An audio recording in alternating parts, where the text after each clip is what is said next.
Dear students, Assalamu alaikum to all of you. Today, this I have uh, arranged this session because in previous week we had missed a class, so that's why I just thought that I should not miss any topic, and therefore I'm just recording this lecture for all of you. And I hope this recorded lecture will help you to comprehend and understand the topic.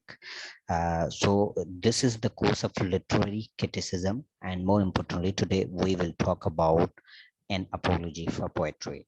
This is an essay and it is written by Sir Sidney Philip. And more importantly, in this essay, actually, Sir Sidney has talked about poetry and he has just defended poetry and he has just answered the charges of the poetry which were made by the Gosin. So see, he was the man who actually charged and he just criticized on poetry. And then Sir Sidney is the one who actually defended poetry on 4 different grounds. So now, first of all, Vita, let me share my PPT with all of you.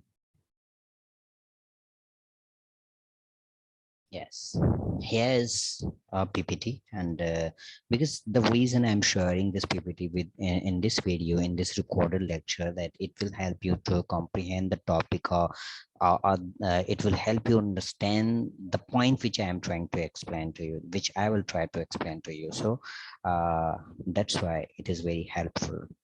So the first is when we talk about an apology for poetry, then we must know a little bit in introduction about this topic. So first of all, the an apology for poetry, it is also known as the defense of poetry. This is a literary essay. More importantly, this literary essay was written by Elizabethan poets Sidney Philip. More importantly, this figure or this poet belonged to the era of Renaissance. Let me highlight Renaissance better. It will help you to comprehend easily. Yes, this it is the work of literary criticism by Renaissance. That means Sydney belongs to the era known as Renaissance. More specifically, because Renaissance is further divided into a couple of eras and couple of ages. So Elizabethan age is the part of Renaissance. So specifically, he belongs to Elizabethan age. And if we talk about in the broader terms, then in according to the broader terms, Sydney belongs to the Renaissance, and he's the writer who wrote this essay, literary essay, and this essay is known as an apology for poetry. More importantly, this is the it is considered as one of the most significant and complex essay because it's very complex and significant essay writing. That's why it is one of the best piece of literature in the history of English literature. Sumaya, bhatta cha. Bhatai. Kaninganya po kain putra. Ang hinya kon to kan jani. Last पे उठा ना. Last उठने से नहीं है नहीं खाई लोग. तां खाई चले ना. जे हुंदे सही तो न तां खाई चले और मोर खराब थी. ना.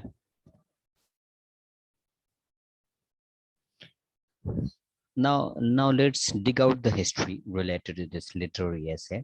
So beta, this literary essay was written in 1585. But it was not published at the time when Sidney was dead in 1995. After his death, this essay was published in 1595. So it is believed that this is the first significant critical text in English language. Now, why it is believed that this is the first significant text of English language? Because before this literary essay, actually, in the domain of literary criticism, there was not kind of significant work which was produced in English language, but actually in the domain of literary criticism, the work was being translated from Greek, from Roman Empire, and the time of Roman Empire. So they were the scholars and the writers, and they were writing about the literary criticism in the domain of literary criticism. So that work was being translated from time to time. But here in the Renaissance, specifically during the Elizabethan age, Philip Sidney is the first writer, is the first scholar who actually wrote in the domain of literary criticism, and it is an excellent piece of literature in the English language. So that's why it is considered as the first and the most important and significant piece of literature in the domain of literary criticism only. But I'm talking about literary criticism. लेकिन जो domain है literary criticism का, I'm not talking about the English literature. I'm talking about literary criticism. See, so in this domain, this is the first piece of literature, the first significant piece of literature. Maybe इससे पहले एक दो कुछ लिखे गए हैं, but those are not considered as the significant. Now move forward to the background history. See, beta, Stephen Gosson, he was the writer, he was a playwright, he was a scholar. So he actually wrote his literary work, and the name of that literary work is the School of Abuse. Let me highlight it.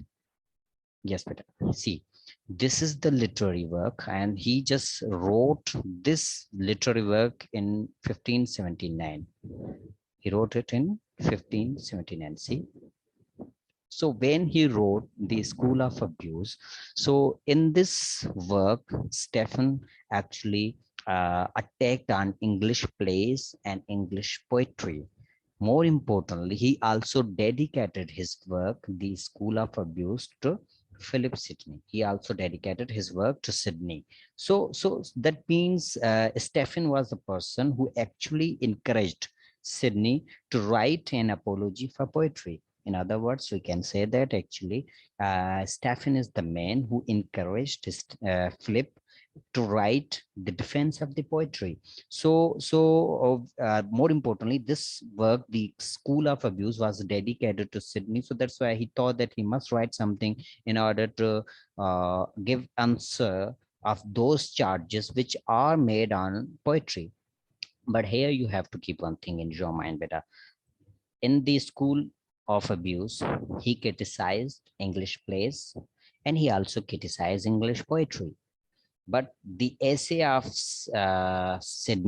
Philip Sidney, it actually deals with the charges of poetry only, not the charges of plays, because he did not talk about plays. He did not give answers of those charges which were made on the plays, but he actually gave the answers of those charges which were made on the poetry.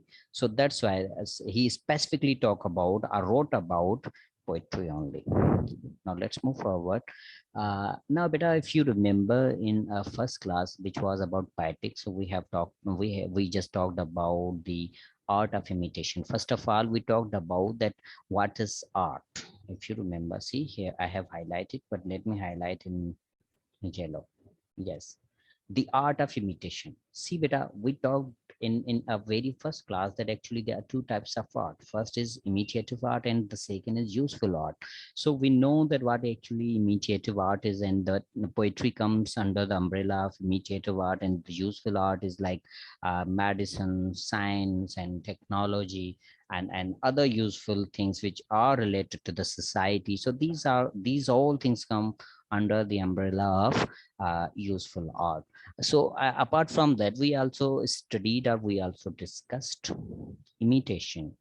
If you remember, we had talked that the concept of imitation, which is given by Plato in his book Republic, and the concept of imitation, which is given by Aristotle in his Poetics. According to Plato, poetry is imitation of imitation, and it is removed twice from the reality. On the other hand, Aristotle just says that imitation is natural to every human being. Nobody can avoid imitation, and every child which is born in this world, that child learns everything through the imitation. So that means imitation is the part of human beings. Apart from that, now the third concept of imitation is given by Sydney. So he says that actually imitation is very important, he gives the concept of imitation little bit different from the concept of which is given by the Aristotle and the Poetics. So let's find it out. The poetry is for a specific purpose. See, beta, he used the word specific purpose. That means poetry has something very unique. There is very specific purpose. It is not, and the poetry does not have the general purpose. Like the Plato said that poetry is not educating us. Poetry is not teaching philosophy. Poetry does not teach us the morality. So see, these are the general specification, but you see here he's saying that poetry has a specific purpose. That means if it is not the responsibility of poetry to teach, if it is the responsibility of poetry to teach us, then what is the use of an educational institutions? Then what is the usage of family system? Because the first education always comes from from the family. That means the family does not have any responsibility in terms of education. So you see, it is blame on the poetry, which is useless, that poetry is not teaching us. It is not the responsibility of poetry to teach us. Apart from that, it is not the responsibility of poetry to teach us morality. If you see your own environment, then there are the institutions like there are the subjects which are the ethics. So the such kind of subjects related to the ethics, they teach the morality. If it is the responsibility of poetry to teach morality, then what is the use of that subject which is known as ethics? If it is the responsibility of poetry to teach us morality, then what is the use of religion? Because the religion also teaches us how to be a moral person. Because a religion, not only a religion, but every religion teaches morality to human beings. Similarly, if we talk about the social conduct, the rules and the regulations of society. So see, beta, those rules and regulations are being taught through proper channel. But those rules and regulations are not taught to us through the poetry, because poetry has nothing to do with the rules and the regulations of the society. So you see, these are the general purposes. So every field has its own purpose, its own uniqueness, its own importance. So does poetry has. So poetry has a specific purpose. And what is that purpose?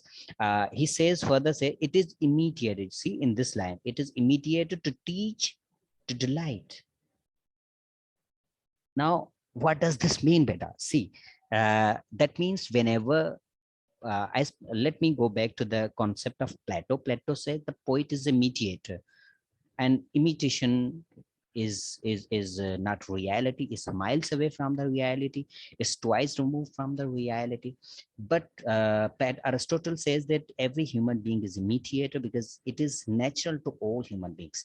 But here the concept of imitation by Sydney is some a little bit different. He said that whenever if the poet is imitating anything, he imitates for only two reasons.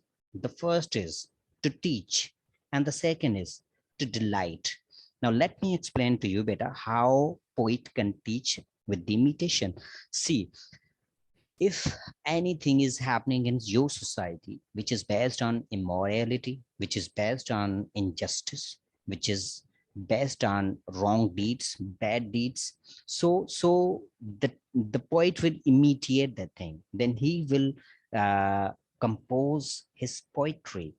Then in his poetry, he will try to teach you a lesson. He will try to teach you morality, moral values, how to be a moral man, how to be a wise man, how to avoid, bad doings in the society. So whenever you will go through from such kind of poetry, then it will help you to make yourself perfect. It will help you to make yourself perfect. It will help you to remove errors from yourself, from your personality. So you see that the second point, which in this regard is to teach that if whenever you go through from any kind the traditional point poetry, I'm not talking about the poetry of today's era, which is used, which is based on falsehood, which is based on corruption, and that kind of poetry actually corrupts the human soul. So I'm not talking about such kind of poetry, but actually I'm talking about the poetry which is pure, the real poetry. I'm talking about the real poets. When a real poet imitates, then in his poem, when the poem is going to be ended, that end give you logical message. That that poem give you the lessons about how to be a good man, how to avoid being a bad man. So that means it always helps you to imitate. Sorry, I mean to say that it always helps you to understand the message of the writer, which is based on the injustice. If अगर कोई वहां पर बुराई हो रही है और writer ने वो देखा है, पोइट ने वो देखा है, देन वो क्या करता है कि उसको इमिटिएट करता है, उसके ऊपर एक पोम कंपोज करता है। डायरेक्टली नहीं होती, लेकिन इनडायरेक्टली वो उस इनजस्टिस के बारे में पोम होती है। सो जब हम उस पोम को पढ़ते हैं तो at the end of the pome हम वो उसको समझ जाते हैं कि what actually the message of the writer is. तो हमने क्या करना होता है, वो जो इनजस्टिस होता है अपनी जिंदगी में, अपनी लाइफ में, उसको अवॉइड करते हैं। Then we go for justice, we go for good path, we avoid wrongdoings, we go for good deeds. So you see, in this way, poet always imitates to teach us. On other hand, the second reason, whenever the if the poet is imitating, then that imitation is done to delight us. You see, we being a human beings, we have emotions, we have feelings. So that means these feelings and emotions are supported by poetry. Whenever we go through from any poetry that help us to up and down our emotions. We sometimes become very happy, we sometimes become very energetic, we sometimes become very sad. How poetry have such kind of effect on, that means poetry has a lot of influence on ourselves, on our emotions or feelings. Poetry helps us to be delighted, to get pleasure from it. Let me give you example from the songs. Whenever we listen song, we feel relieved. We become, sometimes we become very much happy, because those songs are also part of the poetry. That's why poetry helps us to delight ourselves. So whenever poet imitates, he imitates for two reasons. The first is to teach and the second is to delight. I hope कि यहाँ तक आपको बेटा समझ में आया होगा। मैंने to teach and to delight को बहुत अच्छे से ट्राई की है कि आपको समझा सकूँ ना। Move further, according to him, that means according to Sidney, poetry is simply a superior means of communication, and its value depends on what is communicated. Example, poetry is superior and it is the language of scholars. Now here you see, beta,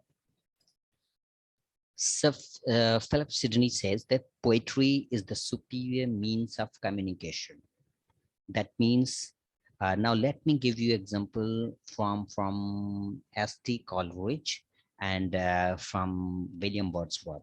William Wordsworth just said that poetry is always composed for common people, for laymen, and it is right of laymen to get pleasure from the poetry. Nobody has right, or nobody is allowed to deprive laymen from getting pleasure. Okay? And more importantly, it must be written in the language of laymen, that each and every person can understand it and can get pleasure from the poetry. This is the argument of William Wordsworth. On other hand, we talk about the argument of the S.T. Coleridge, and he said that poetry is the language of scholars, and to understand poetry, one must be a scholar. That means poetry is superior and it is the language of scholars. If someone wants to understand the poetry, then he or she must be a scholar. He believes that if the poetry would be written in the language of layman, then the poetry will be corrupted. There are the people who they will corrupt the poetry.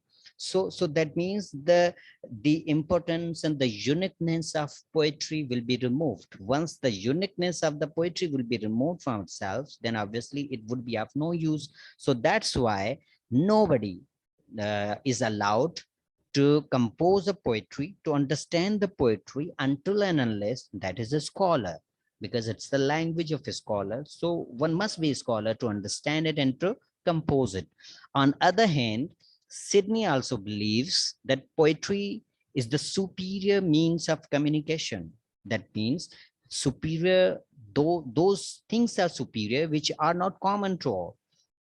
Those things which are common, they're not superior. So that means poetry is the superior form of communication, and it must not be common to everyone. And in order to understand the poetry, in order to compose poetry, one must be a scholar, one must know the importance of the poetry, one must know each and everything and the values of the poetry. If that poet doesn't know about that things, those things, then that poet will corrupt the poetry. So that's why those poets are not allowed to compose poetry, and people must discourage those poets and their poetries only.